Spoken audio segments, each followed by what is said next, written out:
Amilec, or the seed of men. Amilec, ou la graine de hommes. Sunt bene mixa malius, sunt mala mixa bonus. Goods are mixed with evils, evils are mixed with goods.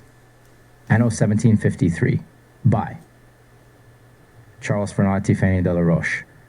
Translated into English by Christopher Templesage. Anno 2024, to the learned. Gentlemen, you know that I have always had the utmost respect for you. To say this is to say too little of my feelings. My regard for you has risen to the highest admiration. All my ambition was to one day have a place among you. I saw nothing beyond this honor. What have I not done to achieve it?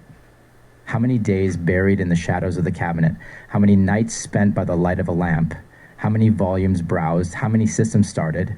Futile efforts. My eyes would not open, or if they did open, it was not except to see obstacles that invincibly opposed my progress, or distances where even the sharpest sight would be misled. Finally, as the fruit of all these labors, it remained in my mind that you and I would arrive at understandings to which it is not given to man to attain. I ask your pardon, gentlemen. I was mistaken by reflection. I was disabused by chance. My error is excusable. You had not initiated me into your mysteries. You had not told me your secret. You had not shown me the path that leads to the sanctuary of nature. In the past, I read, I reflected, I combined, I subjected my mind to a torture that exhausted its springs, and I learned nothing. Today, I calm down, I sleep, I am, and I become learned. How I wish I had known sooner that to make systems and discoveries, it is not necessary to, it was only about dreaming philosophically. Why, gentlemen, did you hide this important mystery from me? The Republic of Letters loses at least half a dozen hypotheses, and I have no doubt that I would have already created my little world, just as Epicurus, Descartes, and a few others have each made their own. But all is not yet lost. I am young, and I have all the time to sleep. I hope that by observing the regimen that I have imposed on myself, I will often dream, and by this means I will enrich humanity with the most curious knowledge. In the meantime, gentlemen, please allow me the honor of presenting to you the first philosophical dream I have had. I hope that you will graciously accept it and place it among your own.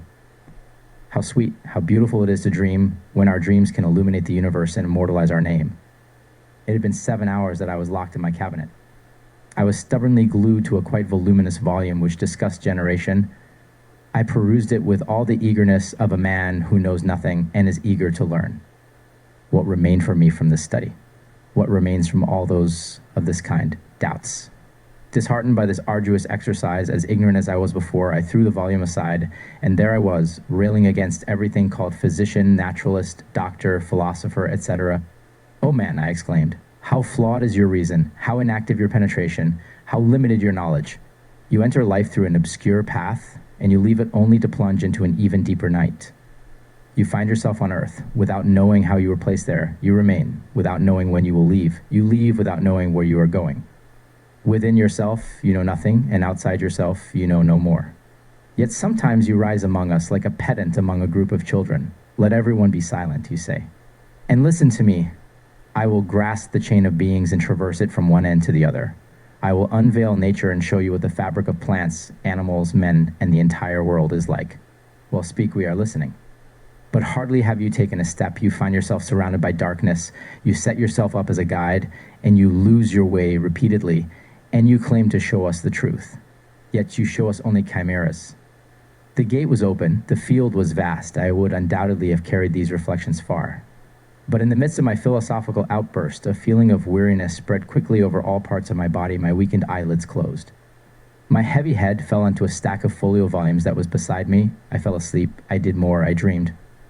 I thought I saw coming towards me a young man of an exceptionally impressive stature. Enough of formalities, he continued. Since you want to learn, just pay attention. There are unique phenomena in nature, Amilec continued, and there are others that resemble each other in many ways. The former have specific mechanisms, while the latter have common causes and operate in roughly the same manner.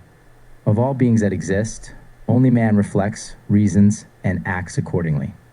Thus there is within him a mechanism, a particular principle which, to be deeply understood, must be examined within and without himself. But just like humans, animals have movement. They see, they hear, they are hungry and sick.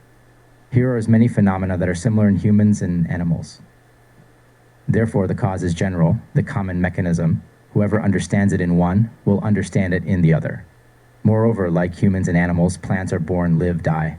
Like them, they grow and multiply.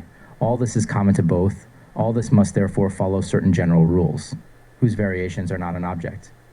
Thus, when one knows how the generation of plants is executed, one will know, more or less, how that of humans and animals operates. Generally, plants arise from seeds, and humans and animals must also come from them. The seeds of plants are primarily noticeable in two types of places: in the flowers or the parts of the fruiting process which are like the reservoir, and in small cavities, little voids that are found between the body of the plant and its bark. Those that are found in the flowers are fertilized. They grow, mature, and then fall or are picked by humans. Those found in the small cavities on the surface of the plant make more progress. They develop there and soon give rise to other small plants sprouted in some way on the first and called suckers. Around these suckers, and by the same mechanism, several more will emerge, and so on successively. From this, it is evident that what we call a tree, an oak for example, is not a single oak, but a cluster of several oaks stacked one upon the other. Such is the progress of vegetation. It is in plants the destination of seeds. If animals were made to remain stationary, like plants, the growth and multiplication of each would occur in exactly the same way. But animals must move, must act. Therefore, it should not be that on one animal several other animals are grafted. As on a branch, several other branches are grafted. This would not be reconcilable with the movement that each of them must have. However, by a fair consequence, following the general rule, there are germs in animals, just as there are in plants. These germs are primarily noticeable either in special reservoirs, which are to animals what flowers are to plants, or towards the skin, which similarly is to animals what the bark is to trees. The first develop when they are fertilized by the coming together of the two sexes. Other animals are formed from them, whereas those that are encountered in the usual way of the body, far from developing there, take up so little volume that the human eye, aided by the best microscope, can barely perceive them. They remain there for some time, then fall or disperse into the air. What we say in general about animals must be understood specifically for the human species. There are germs, seeds, rudiments of humans in the human body. Some are in the reservoir designated for them in both sexes. Others escape through the pores of the skin. But these germs, these seeds, these rudiments that have escaped from men and women, would they also have escaped their destination? Would they become absolutely useless the moment they would be carried outside the body? Nature is too economical to suffer such a loss. We are a troop of geniuses whose job is to save the largest part of these types of seeds. I have been specifically entrusted with those of men and women, and I have been given command over a number of geniuses who, under my orders, work to collect them. We are to you what you are to plants. You other humans, you sow, you cultivate, you harvest fruits. We others, geniuses, we sow, we cultivate, we harvest the seeds of men. And just as a gardener only saves seeds from the finest and most beautiful plants in his garden, similarly, we only collect human seeds that are provided to us by the most distinguished men and women. As for the rest, do not inquire about the nature of these germs, nor about the use we make of them. I will not delay in instructing you. Let's just leave this cabinet. I have taken care to sharpen your sight. You are about to see work at the House of Human Germs. At these words, Amilec exited, and I followed him. We had barely taken 2 steps when I saw, not far from us, 5 or 6 geniuses busy collecting the seeds of men. Imagine a physicist who, with all the attention and sagacity possible, is occupied in probing the down he observes on the wing of a fly. Such was roughly the posture of each of these harvesting geniuses. It was impossible not to laugh. I was about to burst. I was distracted by Amilec. To your left, he said, you see a genius collecting the seed of an officer who, after upon mature examination, finally believed that it was not unworthy of a military man to think, and who consequently devotes the rest periods that others give to frivolity, often to debauchery, to study. Further on, the seed of a man is carefully collected who only joins in the joy of his friends when invited, and who spontaneously shares their sorrow and gives them, without offering, the help they need. To your right, the seed of the governor of a great lord is collected. He applauds himself for his care and the fortunate disposition of his pupil. He only spent 10 years teaching him how to make himself. Do you see those 3 geniuses busy around that young woman? And would you guess why I am having her seed collected so carefully? It seems simple to me, I replied. Here is one of the most beautiful women one could see. It would be a pity to lose even a single germ. If beauty is a treasure, Amilec replied, it is one that only virtue appreciates. Do not think that it is precisely for her beautiful eyes that I employ 3 geniuses around this woman. But she has been married since for 5 years. She has wit, beauty, youth, and finally she is from Paris, and she has always been faithful to a husband she does not love. While observing life from one side to another, I noticed a harvesting genius who was busy collecting the seed of a petit mater. "What? Lord Amilec," I said in astonishment, "what is your purpose? What provision are you making there? Where do you intend to transplant this breed?" "Nowhere," replied Amilec. "It is not in this life that I gather the seeds of a petit mater. But although I make sure to reserve none of them pure, yet they do not fail to be useful to me in some way. I have discovered a secret to purify the seed of a woman. I throw into a box full of female seeds 8 or 10 seeds of a petit mater. It immediately incites a most violent inertial movement. When it has calmed down and everything is at rest, in the box are as many large clumps as there were petit mater seeds thrown in. Each clump has formed by a multitude of female seeds that have thrown themselves around a seed of petit mater and have clung to each other. I remove these clumps, and I reserve the little seed that remains in the box. Human seeds," continued Amilec, "each according to their kind, have unique properties which you yourself will soon be surprised to learn. For example, the seed of people of the robe has an extraordinary corrosive quality. If I did not take care to throw some among others, the seed of the lawyer has this particularity. Once set in motion, instead of moving like all other natural bodies in a straight line, it constantly tends to describe curved and parabolic lines.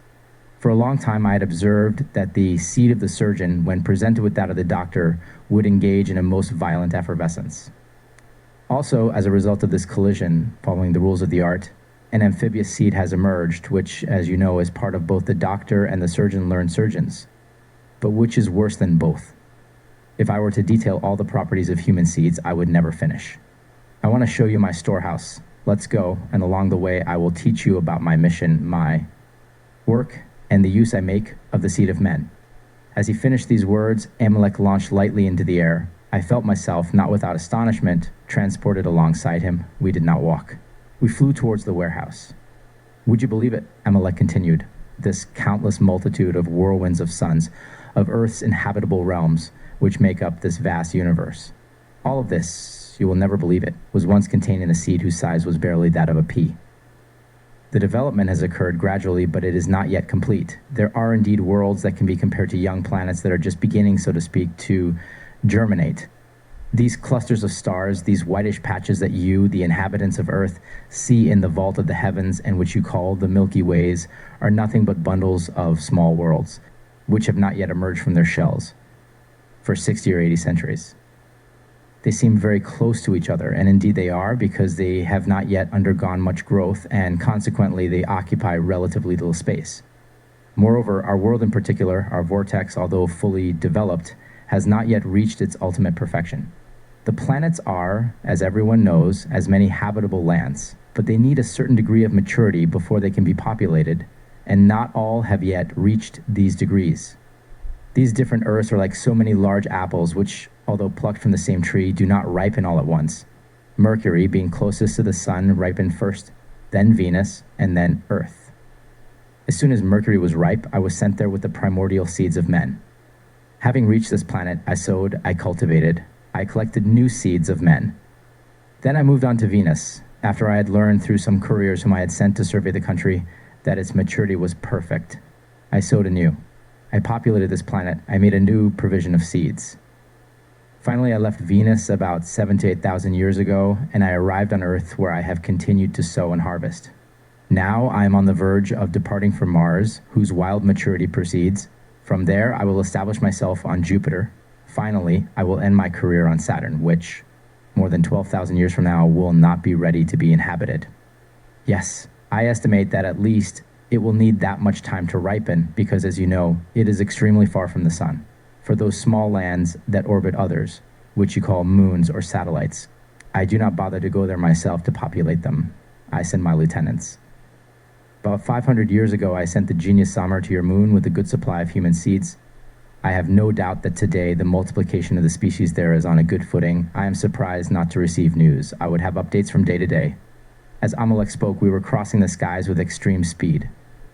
Our ride, whatever its nature, was very smooth, no jolting, no shocks, but the volatility of such an equipage always carries a bit to the head. Finally, we arrived at the warehouse. Imagine a very large room, the walls covered with shelves and labeled boxes, the center occupied by a large table laden with small bags, bundles, paper cones, on all sides active workers who hurry to winnow, sift, sieve, pack. This is the interior of Amilec's warehouse. "You other men," he said to me, "you think that the geniuses only think about rejoicing and that their life must be a fabric of delights. Judge others by my officers and myself, and give more justice to the celestial powers." You have just seen how much discernment, attention, and patience it takes to gather the seeds of men. You see from the movements of the working geniuses in this warehouse. How much care must be taken to separate the good grain from the bad seeds that never fail to obscure, despite all the attention and sagacity of the harvesting geniuses. But if it is a lot of trouble to collect and purify these seeds, it is no less to preserve them. Too much humidity corrupts them, too much dryness desiccates them, excessive heat dissipates the spirit that one day must vivify them, too much cold freezes them and destroys their organization. The open air alters them, the lack of air suffocates them, thus they must be kept in a certain environment, and this environment is difficult to maintain. They are also subject to another drawback: mites attack them. The other day, I do not know by what chance, I opened this box which carried for labeling. Seed of conquerors. What was my surprise when instead of finding seeds in good condition, I found almost only dust. The mites had attacked the source of nobleness of spirit. More than 2/3 of my vials were reduced to powder or had served as feed for these vile little creatures. It was a desolation. He who was destined one day to terrorize kings did not withstand the lethal bite of a mite. How many glimpses of potential before their time? How many missed triumphs? How many stifled revolutions? What a loss for universal history of Mars.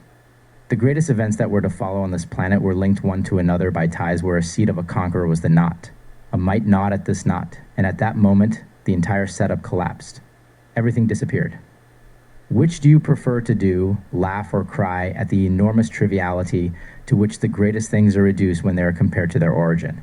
Whatever the case, in this matter between the mites and the conquerors, almost all my Alexanders, my Caesars, my Charles the Great, and many others were ruined. And in this, I do not know if I have lost or gained whether I should. Lament or applaud myself. What indeed would I lament? That perhaps I do not have enough left to destroy 10 cities a year? That there may only be in Mars those men, little heroes, who live in peace with their neighbors? That perhaps not a single one can be found who is capable of gathering others to go slaughter each other? Truly, I think that when one only has such things to grieve over, one should not be inconsolable. I want it, I replied, but it is always regrettable that such celestial powers take so much trouble to gather such delicate nourishment for miserable mites, and that such a vile and slender animal can boast of destroying 20 Alexanders and as many Caesars in less than a week, without getting any fatter. Moreover, Lord Amilec, it seems to me that you could spare yourself much labor. Take just 2 or 3 human seeds from the earth, select those that are prolific and of good yield, and in time you will have enough to populate all of Mars. You are admirable, Amilec quickly replied. Go tell the farmer who sows at. Why go to such expense? Take back home this multitude of seeds that you lavish upon the earth. One alone will suffice. With time, you will cover all your lands with them. How many centuries would it not take me? Amilec was interrupted by a harvesting genius who abruptly entered, saying, "Whoever wants to get involved may. As for me, I give up. I would rather seek the truth among philosophers. Because you know me to have some talent, you burden me with everything that is most difficult. What trouble I have had to provide you with seeds of unblemished judges. Did I not deserve to take some rest after having completed such a grueling mission?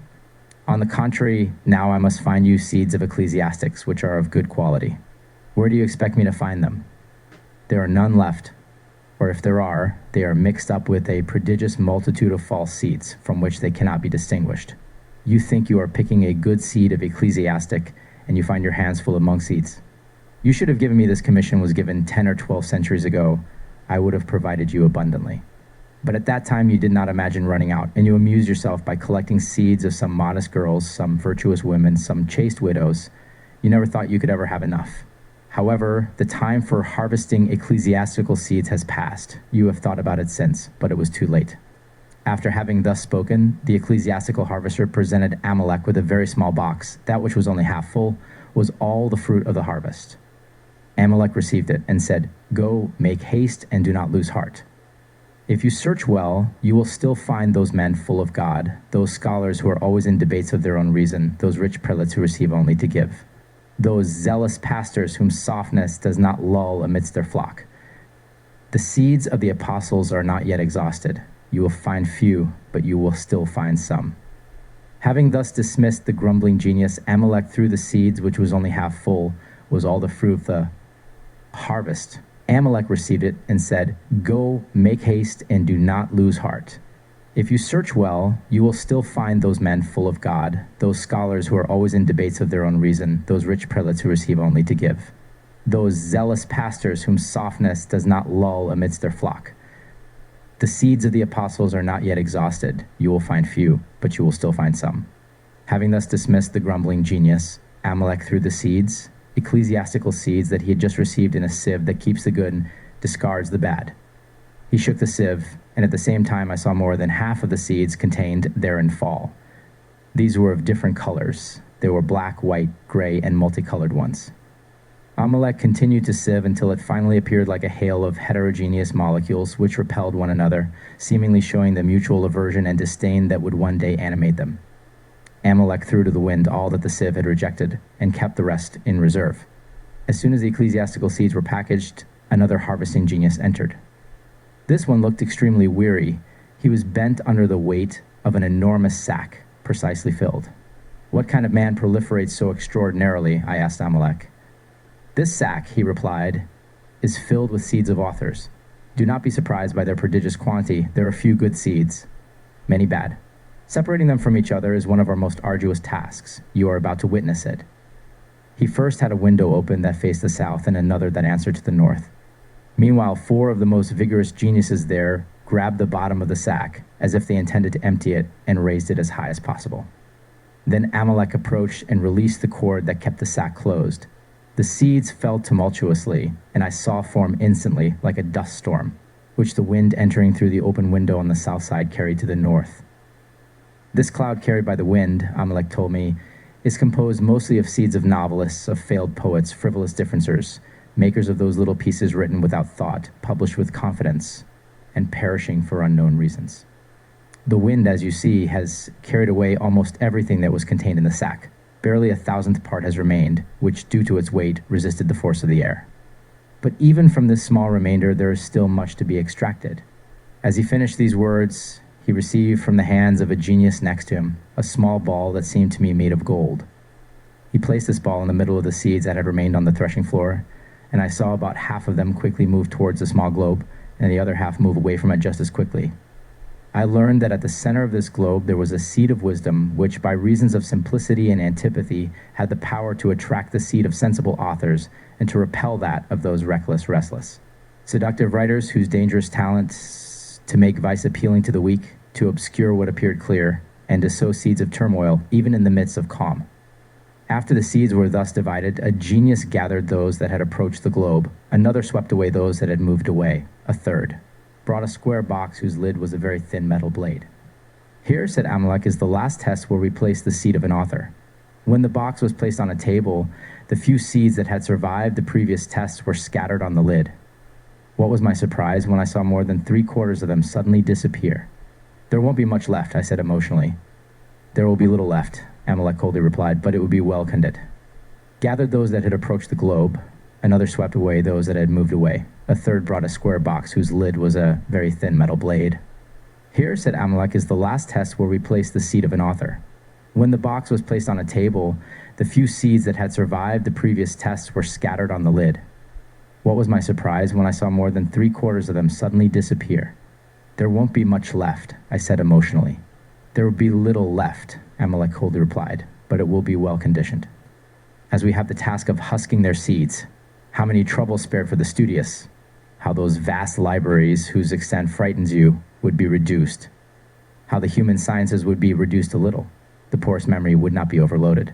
While they were packing the seed of authors that had withstood all the tests I just spoke of, a genius entered who caught all my attention. At first, I did not believe it was a messenger, as I saw him provided with no bag nor any box. He approached Amilec and presented him with a very small paper cone. 'We are very happy,' he said, 'to be almost provided with what we need of Amon's seeds. I confess to you that there are almost none left on earth.' Nothing surprised me more than hearing this reaper speak. I interrupted him.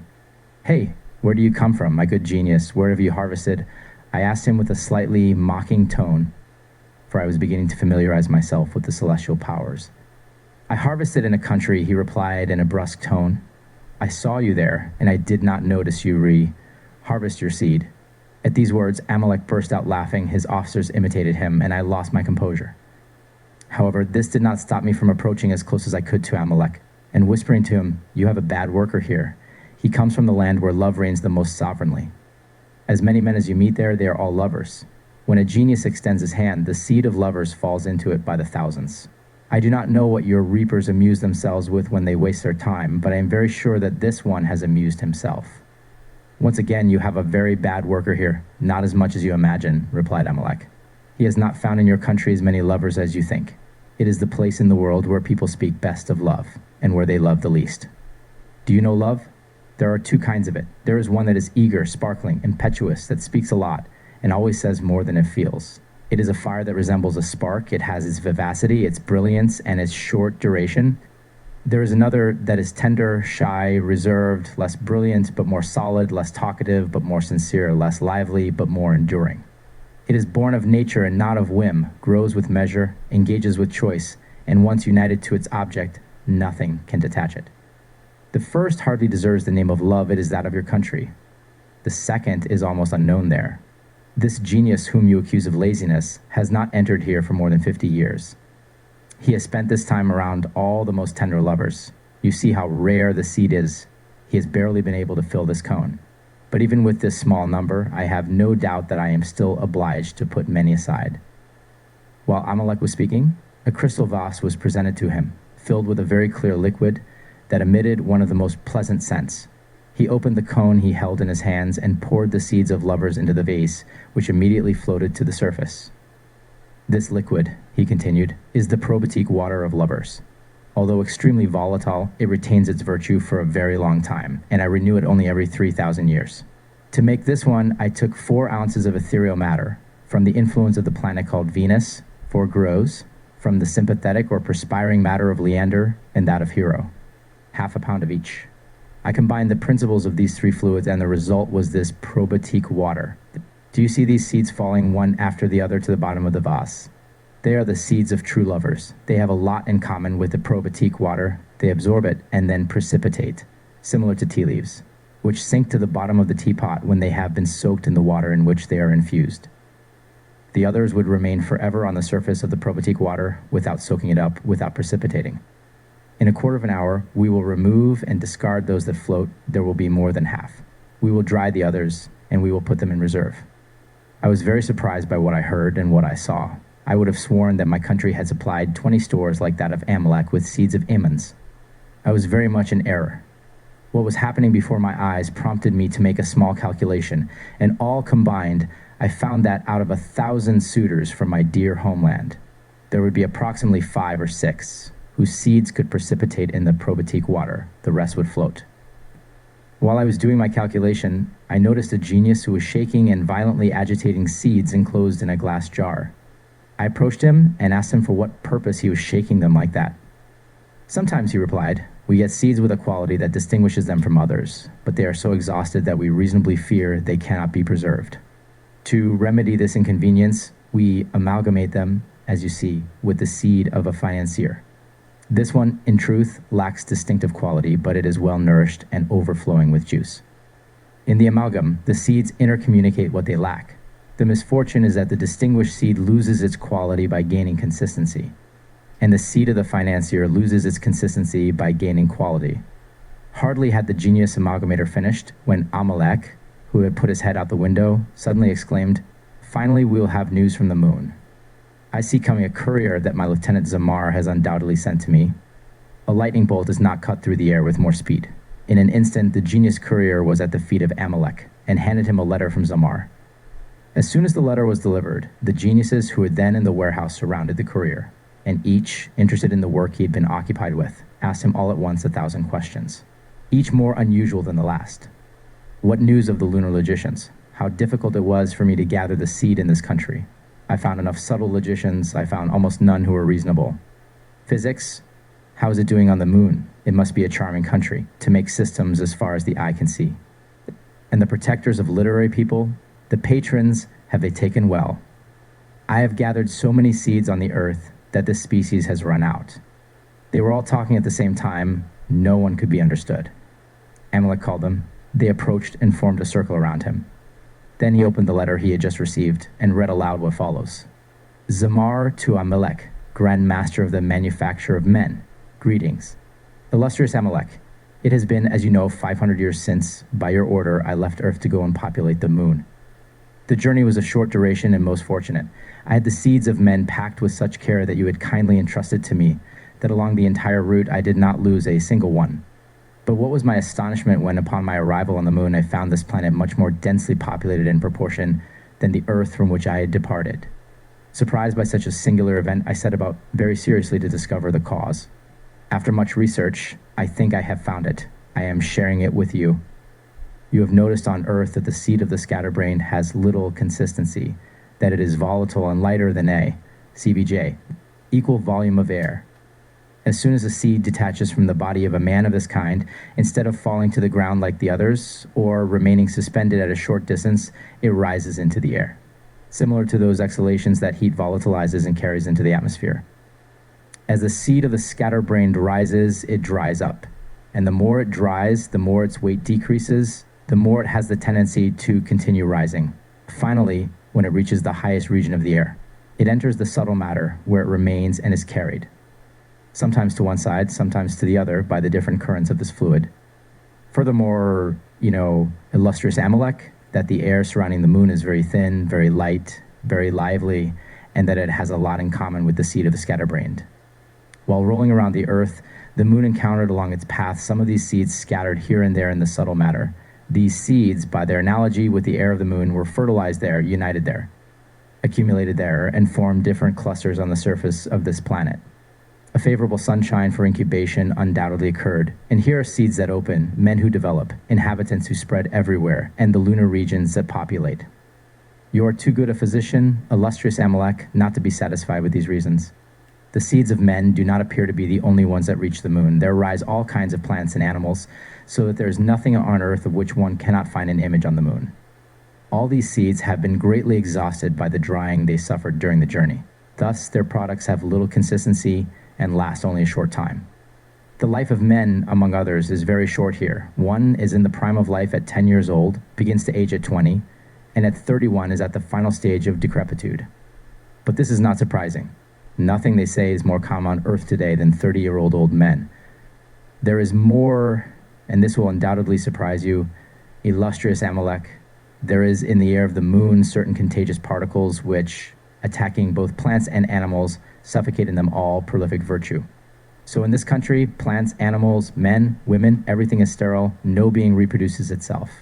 Do not believe, therefore, that anything could be lacking on the moon. The Earth provides for it and would supply it with seeds of every kind, especially with the seeds of scatterbrains, for 10 moons and more, if it had them in its sphere.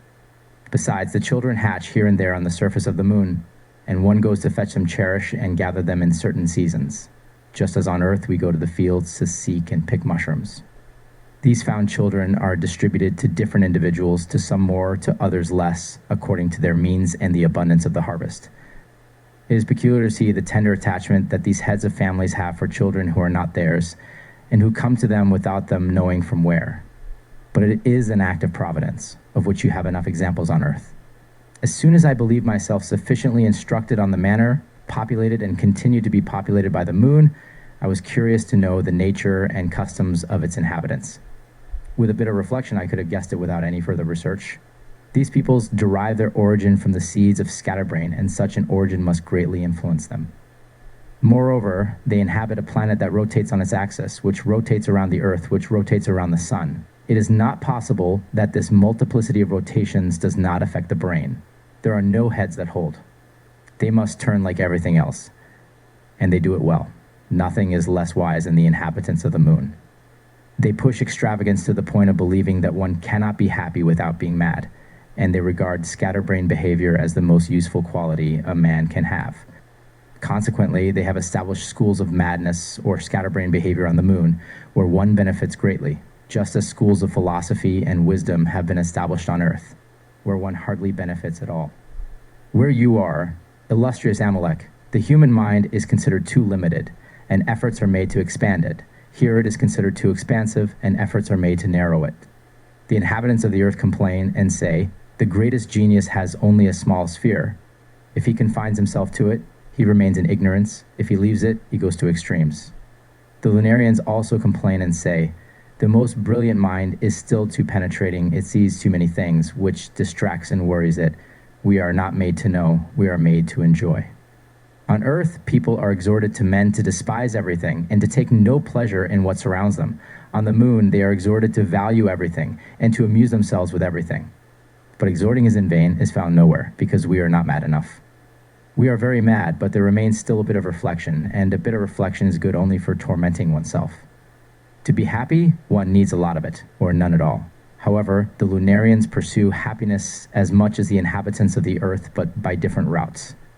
Their maxims tend to dull the sensitivity to pains and sharpen the taste for pleasures. Whereas the philosophy of the inhabitants of the earth tries to make them happy only by attempting to make them numb to the point that they become insensitive to pain, to pleasure, to everything. Here, as on earth, people cry out against love, but for very different reasons. On earth, they say that love is the stumbling block of wisdom. On the moon, they say that it is the stumbling block of foolishness. Indeed, as soon as a fool falls in love, his imagination is fixed, and he begins to think, perhaps for the first time. Scarcely, say the Lunarians, is it given to the gods to be in love and foolish at the same time. Furthermore, people age much less here than on earth, even though there are no doctors. Justice is administered quite poorly as elsewhere. Although there are neither lawyers nor commentaries on the laws, few chaste people are seen, although no one takes a vow to be so. Sciences are neither highly esteemed nor greatly cultivated. Nevertheless, there are quite a number of physicists, but they do not dare to present themselves as literati. They display themselves as merchants and call themselves merchants of. As for these merchants, some do it wholesale, others retail. The wholesale merchants of physics are system makers. They start from a few simple but fertile principles, and from reasoning to reasoning they lead you to knowledge that they present as marvelous. First we'll tell you about them, illustrious Amilec, that they push extremely far the idea of the plurality of worlds. They know that Mercury, Venus, all the other planets and their satellites are as many inhabited or habitable Earths.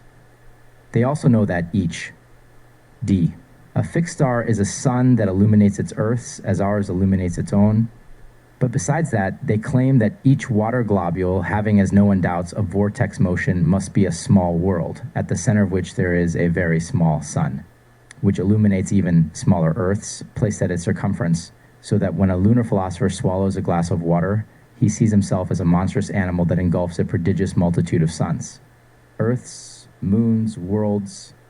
Furthermore, what a globule of water, what a watery world, they say, is in relation to ours. Ours can be in relation to a third.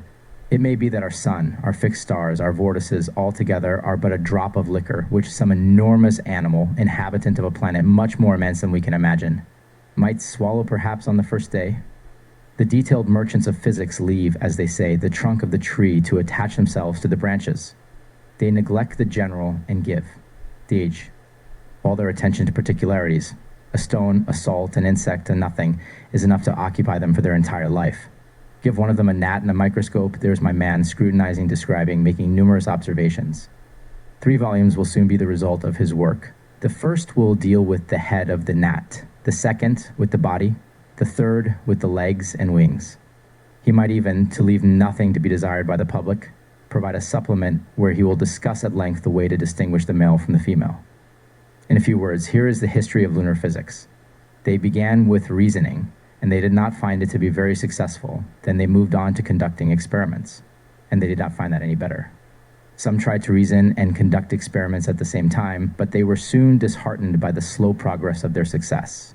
Those who assert that the whole is greater than its part and that 3 minus 1 equals 2 presented themselves to the physicists and told them, you will only ever make false steps. D, if you do not take us as guides, here is a compass and some tokens, measure and calculate, without which there is no success. They believe them, they built on their foundations, they devised very clear, very precise, very reliable rules, but when it came to using them, it was realized that they were almost not applicable to anything. The lunar physicists tried another way. The Creator's work seemed too vast to them, so they divided it, like a group of heirs divide the inheritance that has fallen to them. The lots made were distributed among them. They withdrew, they worked, but when they gathered together, they were surprised to see that each one spoke a particular language, and they did not understand each other. Furthermore, they gained nothing by dividing and subdividing the domain of physics. Each part, however narrow it appeared, became immense in the eyes of the one who had taken charge of it. Nature is the hydra of the fable. You cut off one head and 7 others grow back. Another disadvantage is that all imaginable phenomena are linked and form a chain that cannot be, to touch it without destroying it. A physicist who studies only his own part cannot deepen it. It is connected to everything else, and he ignores these relationships. To make true progress, one must be universal. In the midst of all these difficulties, the latest resolution of the lunar physicists was to continue conducting experiments. Let's gather, they said, materials. Someone will come who will put them into practice and will build the great system of nature. So they have prepared the way for this man, but he has not yet appeared. Meanwhile, the faults grow, the facts multiply, experiments accumulate, the mind is astonished and gets lost, everything is desperate, unless some Amphion comes who, at the sound of his lyre, animates these shapeless assemblages of materials, and magically constructs this long-awaited building. There are still found here, Lord Amilec, literary figures in various genres, and currently there are 3 works circulating on the moon which make a lot of noise.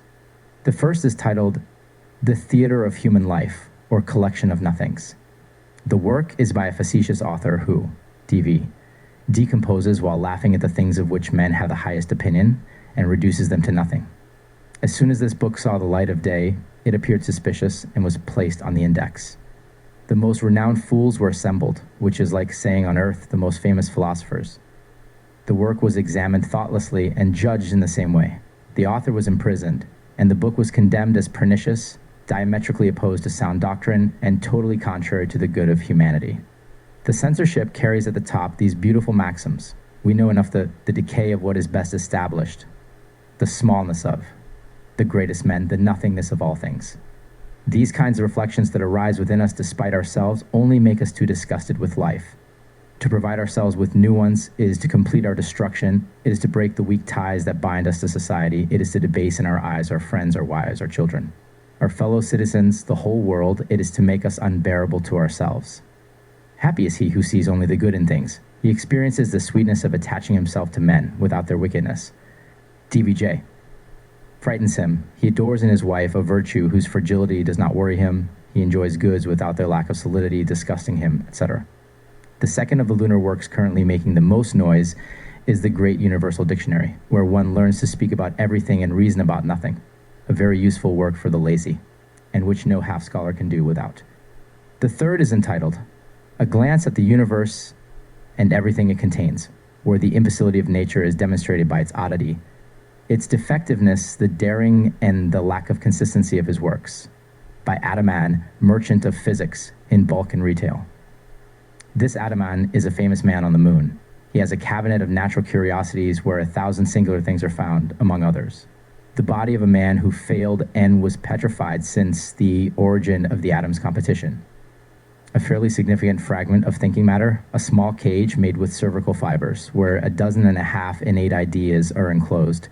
A crystal vial that Adaman claims to be full of animal spirits. They cannot be seen, but it is just as well to believe them to be there, as in the brain and the nerves.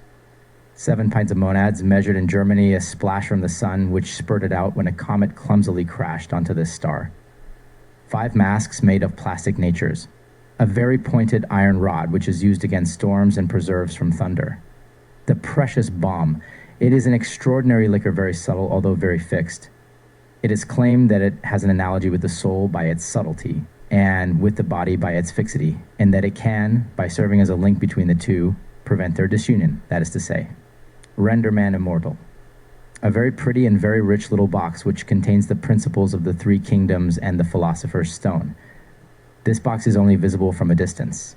The closer one gets to it, the more it becomes diaphanous, and finally it completely disappears, at the very moment one believes it to be within reach. A trap in which elementary spirits, gases, archae, vegetative and sensitive souls were captured and detained. A magical candle by means of which one can see clearly into everything that is most unintelligible, even into the full attraction, the affinities of chemists, the occult qualities of matter, the controversies of metaphysicians, etc. I would never finish if I undertook to detail all the rarities found in Ataman's cabinet. I return to what concerns my mission. I have been for a long time. Illustrious Amilec, to resolve a point, namely whether I would employ myself in increasing the number of inhabitants of a country as populated as this one. After much reflection, I resolved to show these light-headed people men of weight and of every other species than their own. With this idea, here I am spreading on all sides seeds of different natures. Several centuries have passed in this work, and I have noticed that, in general, the seed of women takes in this country the best.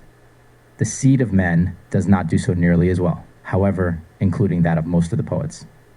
As for my seed of sages, I might as well throw it into the fire. Not a single man who thinks has come to me. So things are pretty much today as they were when I arrived.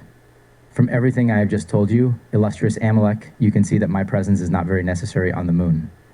As soon as you please to give me your orders, I will come to you, and I will return to the store the few seeds I have left, which I no longer dare to entrust to an ungrateful soil or land. I am with complete devotion. Illustrious Amilec, your very zealous lieutenant Zamar. At the left point of the first quarter of the moon of Mars, in the year 501 of my transmigration into the lunar lands. While reading Zamar's letter, I noticed that the lunar courier was occasionally gazing at me with an attention that eventually made me uneasy. The letter read, he turned towards the geniuses who were beside him. Who is this man, he said to them, that I find among you, and whom I saw not long ago on the moon? He is an inhabitant of the earth, they answered him, and you certainly did not see him up there. I understand, replied the courier. Apparently he is one of those people whose light seed rises and goes to develop on the moon. I knew one of his children there who resembles him so much that upon seeing the father, I thought I saw the son. Until then, I had ignored what kind of seed I was providing. Amilec had not told me anything about it. I learned this at that moment, and I was humiliated. But at the same time, I learned that I had a son. This touched me, and paternal tenderness overcoming self-love, I approached the lunar genius, Lord Courier, and said to him, please tell me some news of this child whom you assure me is my son. What is his age? What are his occupations? What is his fortune? He is in the prime of his lunar age, he replied, but he enjoys it little. He has always devoted himself to the study of nature, and he is beginning to know enough to be convinced that he does not. Fortune is not favorable to him, but he is scatterbrained enough not to be much troubled by it. Truly, I said, here is a son who resembles his. Father, well, poor child. I would wish, however, Lord Courier, that his scatterbrained nature were at least sometimes tempered by a grain of prudence. Prudence, he replied, prudence. The courier of Zamar laughed so hard that he could not explain himself. Here I said to myself, is a genius whose head has no doubt suffered a bit on the moon. Madness must be very contagious there in this country. Finally, after laughing heartily, he resumed, what good is prudence on the moon? Do you think that by regulating your son's behavior, it will lead him far among the lunarians? You are mistaken. Prudence is based on the supposition that men behave according to the rules of common sense. A prudent and clear-sighted mind combines these rules with the different circumstances of things, examines what should be the determination of men, foresees events, and puts itself in a position to profit from them. On the moon, one behaves in the most irregular manner possible. Common sense has no place there. One might meditate all they want. One would foresee nothing. This is why prudence would be useless on the moon and is so often on earth. Since wisdom is good for nothing, I resumed, let my son be mad like the others, but may his kind of madness make him happy. While I was talking with the courier of Zamar, Amilec had withdrawn a little to the side, apparently to think about what he had to do. He soon made up his mind. He gave orders for the return of his lieutenant. Then he began physical reflections on Zamar's idea about the manner in which the moon was populated. He added more reflections on genius, maxims, the customs of the lunar men, and political observations on the bad government that must be found in such a country. I listened, I got bored, I yawned. If the moon is so poorly supplied with inhabitants, I said, intending to change the conversation, in compensation Mars will be inhabited by unique men. You will bring seeds there that were collected with such discernment, peeled with such attention, preserved with such care, in a word. Seeds of such good nature that I have no doubt that the fable of the Golden Age will come true on this planet. It would seem so, replied Amilec, but from the best stocks often come bad offshoots. You cannot believe, for example, how much the seed of women is prone to degeneration and to causing the degeneration of that of men. I made this observation on Venus. Since then, I gave the most explicit orders that no feminine seed be brought to me except that which had been collected from the most virtuous women. For greater safety, I recommended to those of my officers whom I assigned to this part of my harvest to gather little in the large cities and to rarely concern themselves with women of quality, but to spread out into the countryside and harvest among women of a mediocre state. My orders were executed to the letter, so that when I passed on earth, I was provided with the best seed of women that existed in the world. You see the little success that my efforts have had. I sowed tenderness. and gallantry came to me. I sowed constancy, and obstinacy came to me. I instructed those of my officers whom I designated for this part of my harvest to gather little from the large cities and to rarely concern themselves with women of quality, but to spread out into the countryside and harvest among women of a mediocre state. My orders were executed to the letter, so that when I passed over the earth, I was provided with the best seed of women in the world. You see the little success my efforts have had. I sowed tenderness, and gallantry came to me. I sowed constancy, and obstinacy came to me. I sowed economy, and avarice came to me. I sowed common sense, and wit came to me, often something worse. One must rely on nothing, even less on human seed than on anything else. As I speak to you now, I have the perfect philosopher, the admirable metaphysician, the proven theologian, the orator capable of populating entire regions. I will sow all of this, and maybe only get people with systems, strong spirits, sectarians, and fine speakers. One would say that nature is exhausting itself. If some great person still emerges a man of his hands, is a flower that chance makes bloom despite the harshness of winters. He will make inhabitants of Mars like those of Earth. There will be an abundance of bad, a fairly small amount of passable, and almost no good. Furthermore, do not persuade yourself that the seeds we must carry there are of such a nature that there is nothing to desire. The persons from whom they were gathered could, for one good quality, have 3 or 4 bad ones. I will give you a tangible proof of this, a genius who threw discourse. Amilec, foreseeing what he intended to do, opened a chest that was under the large table in the storeroom, took out a bass viola, tuned it, and presented it to the Grand Master. Then he placed several boxes filled with seeds on the table, from which he had removed the lids. This instrument, resumed Amilec, is tuned to the tone of passions. Each tone corresponds to each passion, so that if some principle of passion sets a seed in unison with one of these tones, this seed, by a physical necessity, will tremble when this tone is heard. Here, he continued, in plucking a string, the tone of avarice. Barely had a faint sound struck my ears when I saw seeds tremble that I would never have believed in this harvest. They were the seeds of people who buy there. State seemed to have renounced all the things of the earth. Here, continued Amilec, the tone of jealousy. The sound was even lower and darker than the previous one, and at the same time, dare I say it, I saw the majority of the seeds of literary people tremble. A third tone was heard, it was that of pride. Many seeds from the number of those that were in the boxes trembled. But what amused me the most were the marvelous leaps that I saw some others, discarded ones, make, and which were found in the sweepings in the corner of the storeroom. I recognized at the same time that they were of those white, black, and speckled seeds I had already spoken of. Finally, Amilec went through 2.5 octaves, both in vices and virtues. There was not a single seed that did not come into play, and if each failed once for some virtue, it failed 3 times for certain vices. I play a bit of the bass viola, I said to Amilec. Would you please allow me to make all these little jumpers tremble in time? Amilec agreed. I took the instrument, I played a contradance.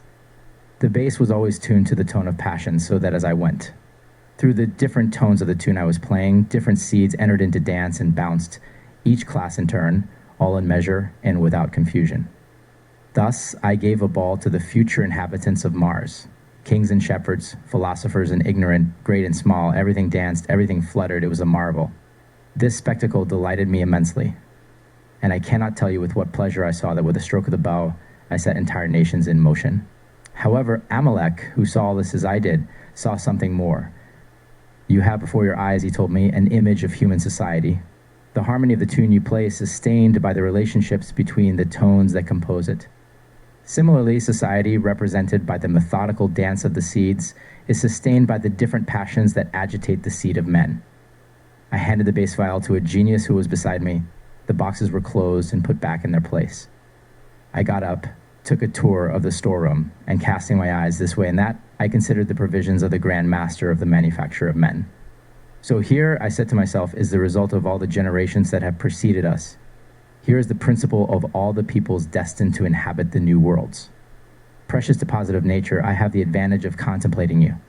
The veil is torn, I have ascended to the source of beings, and I see them in their essence.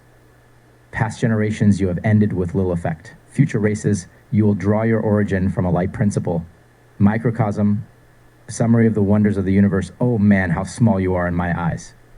A seed escaped from nothingness among millions of others that fall back into it, develops, and you are born. How little it took for you to never have existed. But hardly have you appeared on the surface of the earth that you are erased from it. To be born by chance, to suffer by condition, to die by necessity, that is the career. Brilliant as the most superb of beings must travel. Amilec interrupted my reflections. Let us go out, he said to me. Let us sit on that cloud which seems to form a couch on the north side. There we will cool off. And I will share with you the clarifications that I still have to give you on the nature of human seeds and the way they multiply. Amilec went out. I followed him. We went to the north side. We sat on the cloud. Never have I been more at ease. I kept a deep silence. Amilec, after having collected his thoughts a little, looked at me. We are going to quite often, he told me. Seek far away what is very close. And more than anyone, the philosopher falls into this inconvenience. Usually the truth is under his eyes. He would only have to bend down and grasp it. But would he imagine it there? No doubt he believes it to be much further away. His active genius rises and his philosophy goes astray. How many deviations of this kind have been made on the subject of the propagation system? How many opinions, how many writings, how many errors piled on top of each other? Yet nothing is more simple as the course of nature and the regeneration of living beings. I will in a moment give you the clearest idea of it. Imagine first a kind of hollow cylinder, a very small pipe whose upper part is laterally pierced in. Some places. Imagine that this cylinder is a mold in which several others of the same shape and pierced in the same way are successively formed. Imagine further that each of these fits into each lateral opening of the mold and remains attached there by its lower extremity. Then imagine that they themselves become as many molds, in which new cylinders are formed that ordinarily slip through the side openings and fix themselves there. You can already see that the first cylinder must be to the second ones, as the trunk of a tree is to the branches, and the second ones are to the third ones, as the branches are to the twigs. Let us further suppose that new cylinders continue to mold, interlock with each other, and fix themselves by means of a small eminence found at the lower part of each cylinder, engages in a notch made at a certain point on the circumference of each lateral opening. Follow as far as possible the formation, development, and successive and continuous arrangement of these cylinders. What do you think will happen in the process? One of two things, I replied. Either the cylinders as they emerge from one another will adjust among themselves so that in the progression they never form obstacles, and thus allow for growth and will always continue to be made and will have no limits, or these same cylinders will meet and form mutual obstacles. Then their play and growth will end when the resistance equals. The force that pushes them and nests them into each other, and from these cylinders thus entangled and halted in their progression, there will result masses of different shapes, according to the different ways in which they have encountered each other. But please, Lord Amilec, what are you getting at with these cylindrical molds? Here it is, he continued. The seeds of plants, trees, animals, and even humans were initially nothing more than a small cylinder like those I have just discussed. Philosophers have observed them, but they have not recognized their configuration or the way they develop when the principle of fertilization is applied to them.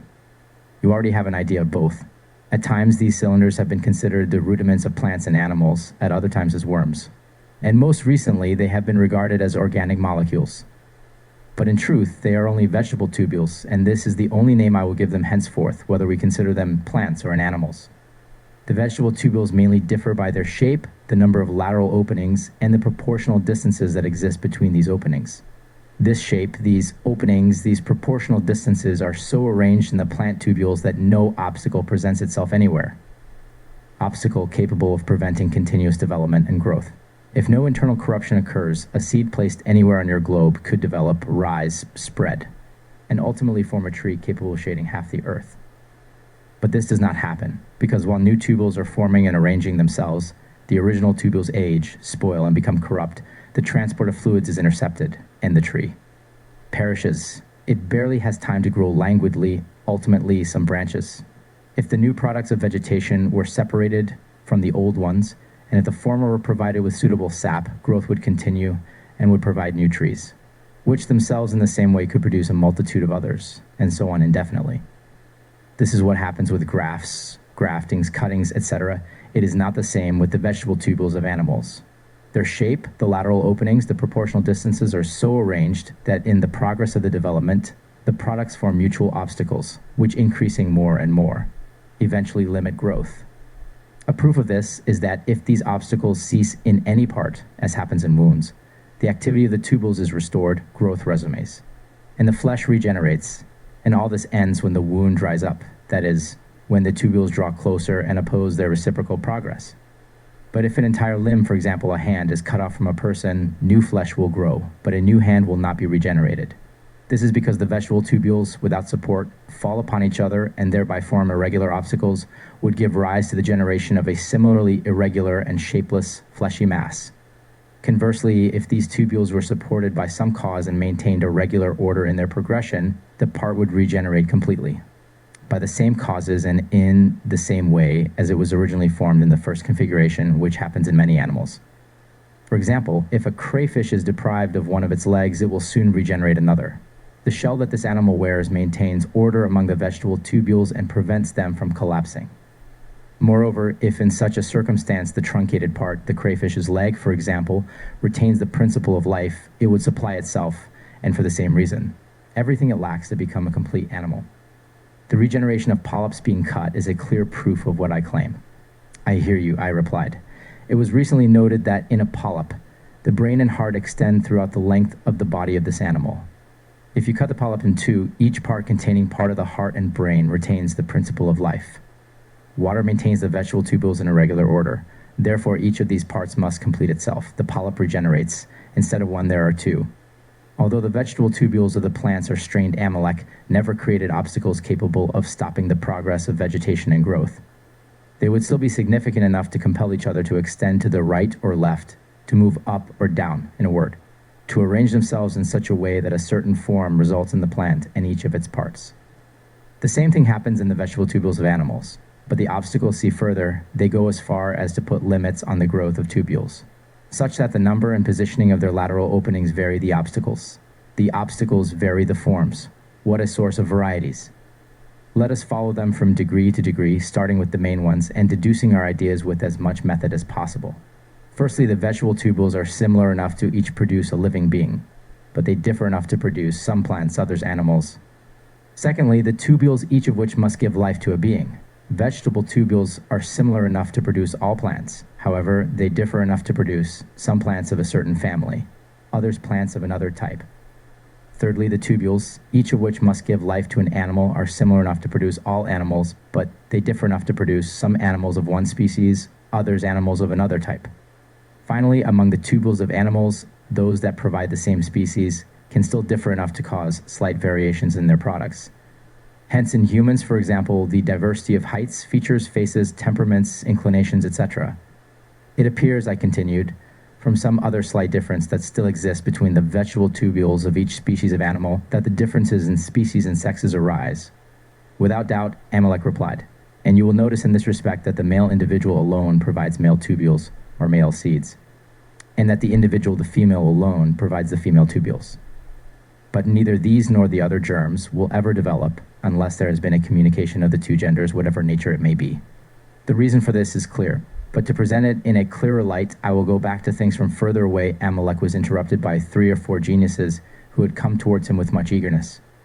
"My lord," said one of them, "Ismail the royal harvester has just arrived at the warehouse. He's provided with everything necessary for the election of kings, and he has sent us to you to learn on which day you would like us to conduct the trial of the sovereign seed." "From today," replied Amilec. "Do you see those clouds advancing from the east? Let their movement be fixed, and let them be prepared as usual. I will go there in a moment. Leave. I am delighted," he continued, addressing me, "that there arises such a favorable opportunity to show you what is happening that is most curious and interesting, but at the same time the longest and most arduous in the harvesting of man's seeds. It's the election of kings and the trial where we test the sovereign seed."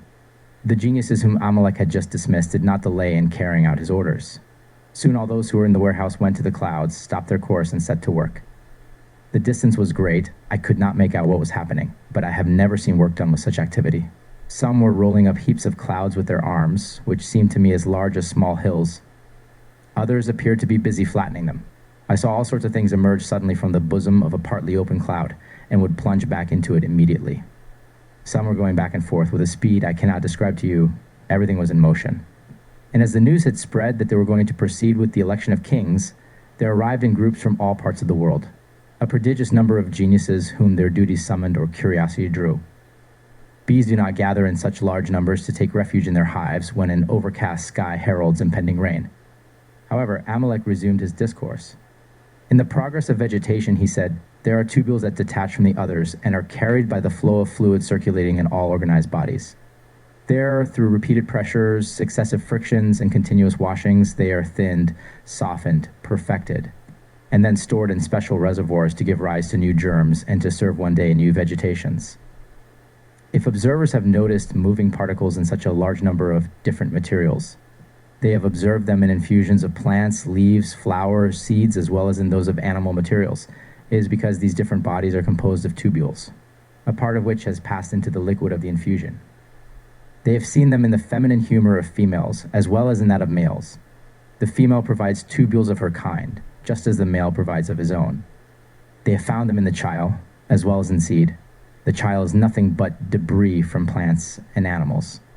They discovered structures resembling filaments arranged in branching forms.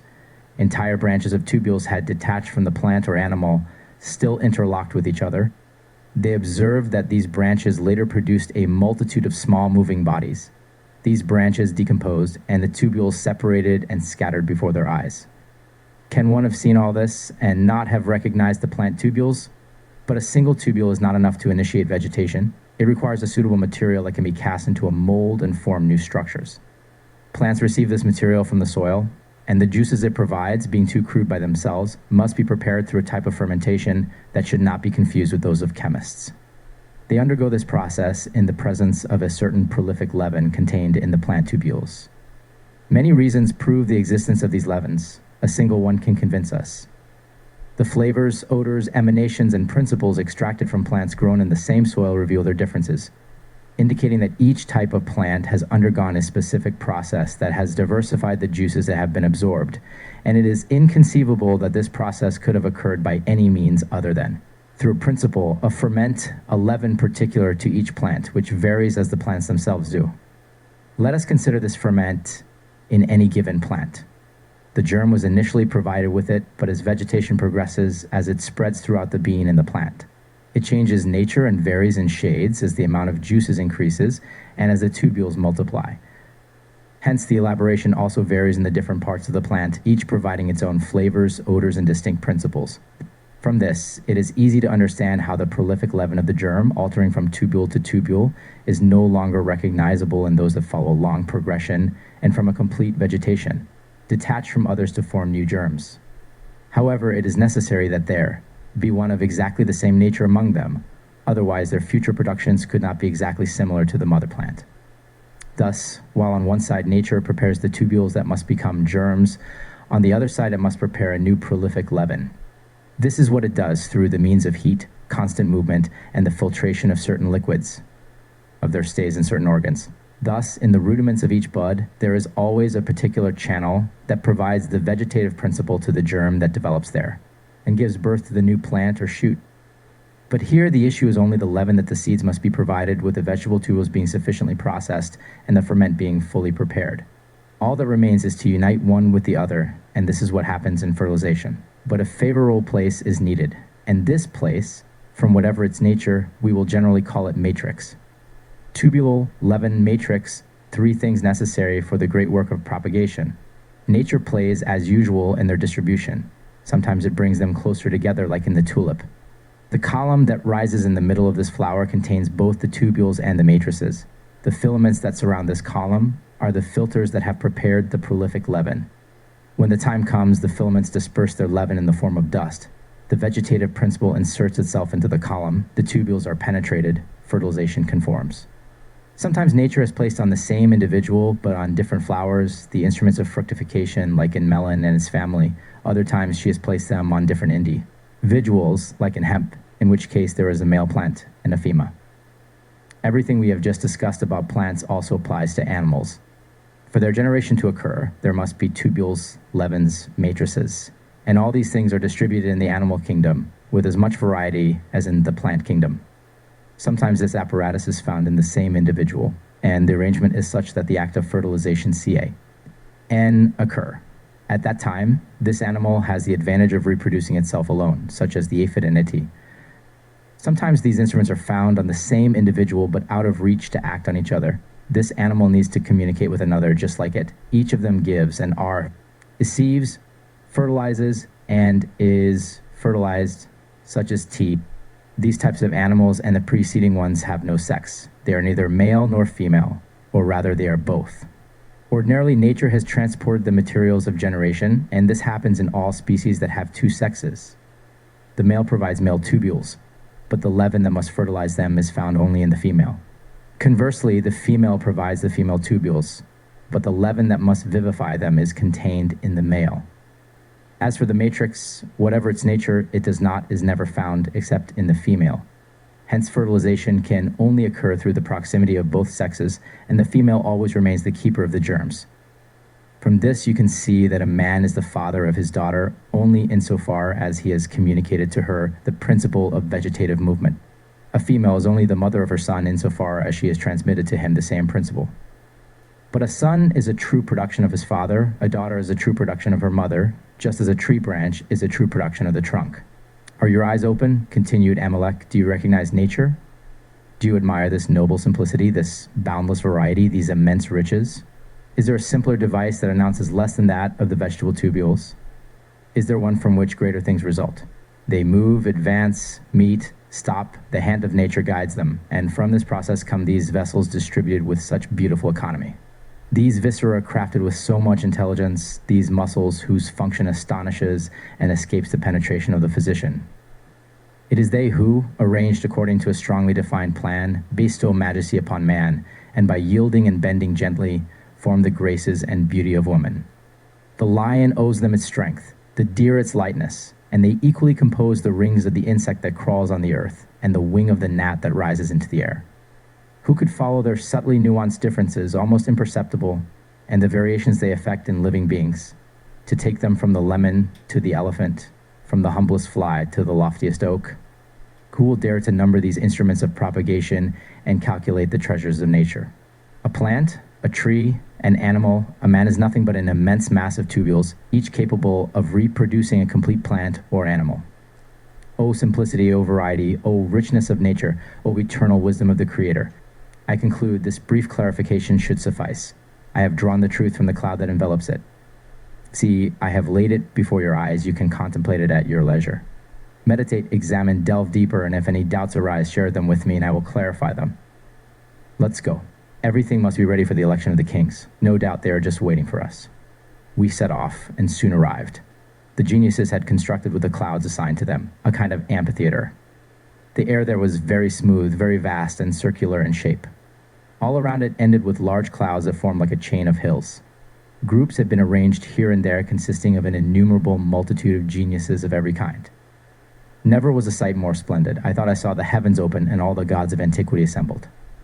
On the slope of one of the hills, I saw 15 or 20 large sacks, which I was told were full of the seed of people. Next to each of the sacks stood a genius, and the royal reaper appeared in their midst, holding in his hand a golden box adorned with diamonds, which was the size of a rather small snuff box. A few steps away, a chair had been prepared for Amilec, raised on 3 steps, next to which was a stool. The whole was made of fine vapors brought close together and condensed with great artistry. The Grand Master of the manufacture of men took his seat and signaled for me to sit next to him on the stool. At the same time, Ismail approached Amilec and presented him with the box he held in his hands. Amilec took it and opened it. I saw their highnesses, their excellencies, their majesties, all the grandeur of the world gathered and condensed to the point of not being able to fill entirely like a very small snuff box. However, I must be very feeble, or the character of sovereignty must be very imposing. I was struck with respect at the sight of this pinch of nearly imperceptible corpuscles. I congratulate you, said Amilec, as he returned the box to the royal reaper. You have made a very abundant harvest. It will undoubtedly suffice to complete our supply of seeds of sovereigns. Pleased with this praise, Ismail exclaimed, and moved aside for another genius who came to present to Amilec about a half bushel of seed of the people.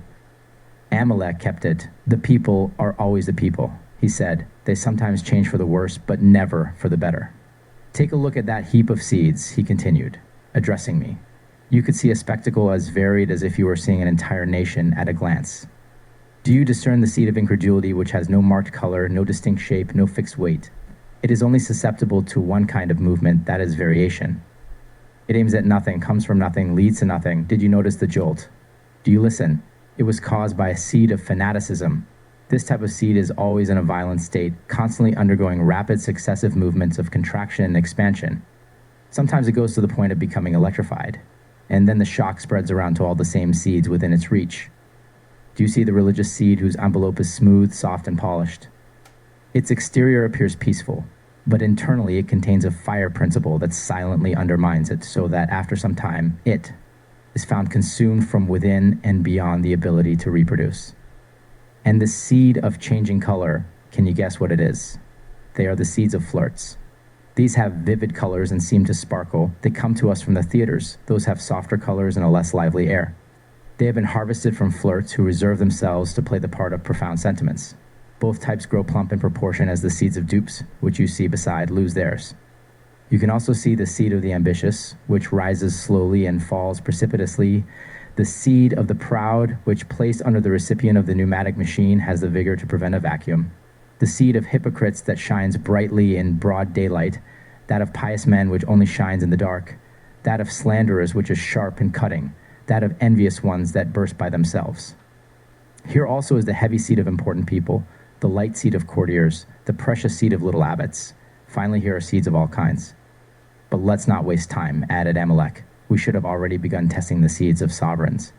Upon the given signal, the royal harvester plunged his hand into a bag beside him and pulled out a handful of common seed, in the middle of which he placed a sovereign seed. Then he advanced towards the center of the amphitheater, followed by several other geniuses who all carried in their hand seed of the people, but in which there was no royal seed. Having reached the middle of the amphitheater, Ismail threw into the air with all his might the handful of seed he was carrying. It initially formed like a dust jet, the heaviest seeds having soared very high, and the lighter ones having barely risen.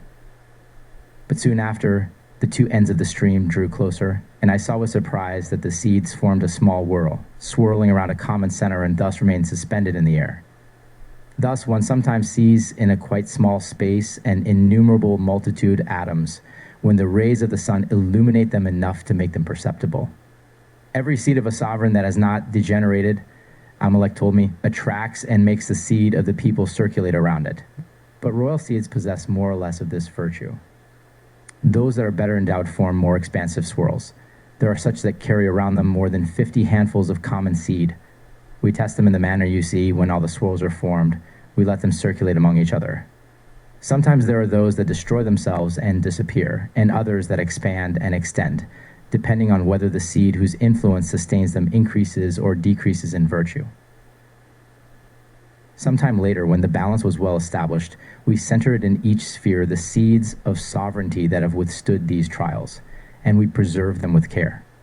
While Amilec spoke, they continued to throw seeds of the people at the royal seed, whose virtue was active in the air. He gathered 8 handfuls, half of the 9th fell back. The dominant principle was exhausted. They moved on to a second seed of sovereignty, which was launched into the air like the first. But this one did not form a whirlwind. Lacking the attractive force, it fell back to the floor of the amphitheater. The third one found better. Barely 25 handfuls of the seed of people are enough to bring it to the point of saturation. Thus we continued to throw into the air seeds of sovereign. The number of whirlwinds soon became considerable. Barely the expanse of the amphitheater was enough to contain them. Do you see, said Amilec to me, these seeds that detach themselves, that tempt the others and fall like a fine rain? These are republican germs. One would think they want to free themselves from the need to circulate. But there's no way. They soon arrange themselves among each other and in the form of spheres which do not seem to differ from the others, and which in fact only differ in that the others have but a single germ at their center. These have several. Do you recognize the whirlwind of Spain with the grave and firm march of the Spanish germs? That of England with the oblique and uneasy march of the English? That of France with the light but assured march of the French? Let us fix our eyes a bit on this last one. The germs of princes have arranged themselves, as you see, in a line one after the other on the axis of the whirlwind. The germs of ministers have gathered towards one of the poles. The senators have gathered towards the other pole. The warriors have moved to the surface of the sphere. The seed of the people circulates beneath in the middle. Fortunate distribution that chains the seeds among themselves, tempers their reciprocal influence, maintains order in the circulation, and steadfastly strengthens the royal germ at the center of the whirlwind. Here's a type of movement entirely different. Do you see this multitude of small spheres that all turn slowly around a common center? It is the whirlwind of the empire. The seeds that compose it have, like, you notice, 2 movements, one particular that carries them around the center of each small sphere, the other general that carries the small spheres around a common center. These two movements weaken each other, hence the slowness of the general circulation. Without this vast whirlwind would be fearsome, but far from encroaching on the others, it barely sustains itself. But what is, I resumed, this light that pierces through the north of all these moving spheres, and which has the brilliance and gentleness of the rays that precede the sunrise on the most beautiful days of spring? This light, replied Amilec, comes from the whirlwind of Prussia. You rightly compare it to the dawn. It grows moment by moment. Soon you will see it burst forth far away and spread to the most remote whirlwinds. Now consider, continued Amilec, the respective movements of these different bodies. Do you notice on the right the whirlwind of the Persians, which is falling apart? It crumbles into shreds on the surface of the Ottoman whirlwind, and what is peculiar, the latter absorbs no part of it. Look higher and to the left at the whirlwind of the ancient Dutch Republic, which now centers around a single seed. It seems to waver. It looks as though it will plunge into the neighboring whirlwind and take on a new movement that will carry it around a foreign germ. Do you see a little further the apostolic sphere? Admire how, small as it is, it shakes the vast whirlwind surrounding it. I was listening, I was watching, I was giving all my attention to what was happening, when suddenly I was seized by a sneeze as violent as if I had inhaled the strongest hellebore, and which did not cease until after it had shaken me continuously for about 5 to 6 minutes. This hardly accorded with the effect I owed to the majestic assembly where I then found myself. But what annoyed me the most was that the commotion I caused in the air was going to the movement of the whirlwinds. At times a duchy would collide with an electorate, and at times a republic with a kingdom. It was a near thing that my last sneeze almost completely overturned the empire of the Sublime Porte, which itself already had a very slow and very irregular movement. Do not be surprised by the accident that has occurred, Amilec told me with a smile. The impetuosity of the whirlwind's course has thrown various types of seeds out of their spheres of activity which now wander all around us. A flatterer seed was fluttering a short distance from you. You attracted it with the air you breathe, and it caused the agitation you have just experienced. What, I replied, is the flatterer seed endowed with such an irritating quality? That depends on the circumstances, Amilec replied. On a less delicate organ, it will produce only a voluptuous feeling of titillation, but on a sensitive organ, it will produce a very strong irritation. Human seeds can do both good and bad, depending on the nature of the people from whom they have escaped and the disposition of those upon whom they are able to act. Where do, for example, most of these peculiar diseases come from, which the people of the art feel every day without always admitting it, that they do not know the cause of? From the seeds of men. Where do most of these unexpected healings come from, which the doctor takes care to take credit for without having contributed anything to it? From the seeds of men. Why not apply oneself to making microscopes good enough to see them on the surface of bodies and tools delicate enough to collect them? There, one would find, sure, resources against the most stubborn diseases. There are seeds of all virtues. There are calming ones, like the friend seed, soothing ones, like the seed of a virtuous wife, irritating ones, like the seed of critique, humorously pretentious ones, like the seed of a failed petit maître. Amilec was about to continue, but he was prevented by a confused noise that had arisen in the assembly. All the geniuses seemed to me they were in an astonishment that resembled ecstasy. They were immobile and had their eyes fixed on the whirlwinds. There had arisen in the circulating seeds a tumultuous movement, which initially had brought about such confusion that one could no longer distinguish the whirlwinds from one another. But as this movement gradually calmed, the spheres began to reappear more distinctly, and at the same time one was seen that had not been seen before, or rather was not recognized. It was more extensive than any other, and its course was much more rapidly. From moment to moment it enlarged, and the whirlwind surrounding it decreased proportionally, and sometimes disappeared entirely. Everything yielded, everything was drawn around the seed whose virtue was developing with majesty at the center of this sphere. The royal reaper soon came to find Amilec. Lord, he said to him, I do not know what the seed is whose greatness is characterized with so much energy, but if it is left to itself for some more time, its whirlwind will surely destroy and absorb everything around it. The very seeds of kings will be confused with the seed of the people around this one. We will not be able to recognize any. We will lose them all. What a principle of domination, exclaimed Amilec. Could it not be some seed of Augustus that you forgot and that has remained inadvertently in your box until now? Let us not delay any longer. Let us pick such a precious seed, but let us not lose the others. Saying these words, Amilec ran to the whirlwinds and plunged into the middle. Meanwhile, the clamor ceased. A deep silence ensued. All the geniuses were in suspense. All awaited eagerly for Amilec to return and announce to them the origin of the seed that was their admiration. He soon appeared. emerging from the midst of the whirlwinds as effortlessly as a skilled diver emerges from the depths of the waters. This august seed, he said, comes from the illustrious Bourbon family. Shall we deprive the inhabitants of the earth of such a rare treasure? Let us return this precious seed to the French. May their wishes be fulfilled. May a Duke of Burgundy be born. At these words, 1,000 applauses were heard from all parts, and for my part, I felt such a vivid joy that I awoke. But what sorrow followed this joy when I found myself alone in my study among my sad volumes, possibly forever deprived of Amilec's company. A young woman who is ruthlessly snatched from the arms of a beloved husband does not feel a sharper pain. Amilec, I cried out, learned genius, generous Amilec, why do you abandon me? But I called in vain. The reaper geniuses, the peeler geniuses, the grandmaster Amilec, everything had disappeared, everything was lost to me. Finis,